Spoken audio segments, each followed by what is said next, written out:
এই কথাগুলো যখন বলেছিলাম আমি বাচ্চা ছিলাম, তখন আমার অতটাও বুদ্ধিও ছিল না, আবেগে ভাসতাম। তুমি যেই আহ আমাকে মন গড়া কথাগুলো বলতে, আমি তিথি তোমাকে এত ভালোবাসি, তোমাকে আরামে রাখবো, সুখে রাখবো, আমি তার উপরে বিশ্বাস করে এসেছিলাম তোমার কাছে। কিন্তু এখানে এসে দেখি বাস্তবটা না প্রচন্ড কঠিন।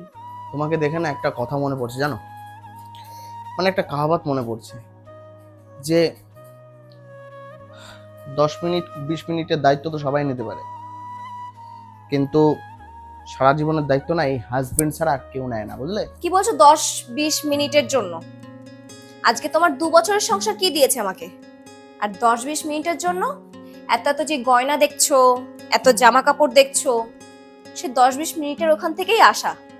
আর আজকে যে রাতের খাবারটা, ও আমার তো ডিনার হয়ে গেছে, আজকে যে রাতের খাবারটাও খেয়েছি সে 10-20 মিনিটের টাকা দিয়েই খেয়েছি। আমি যাকে পছন্দ করি সে যদি আমাকে বিয়ের কথা বলে, আমাকে বিয়ে করতে চায়, তাহলে এই যে যে এত আমার সংসার, আমার বাড়ি, আমার জিনিসপত্র এত করছো, সবকিছুতে লাথি মেরে আমি তার কাছে চলে যাব।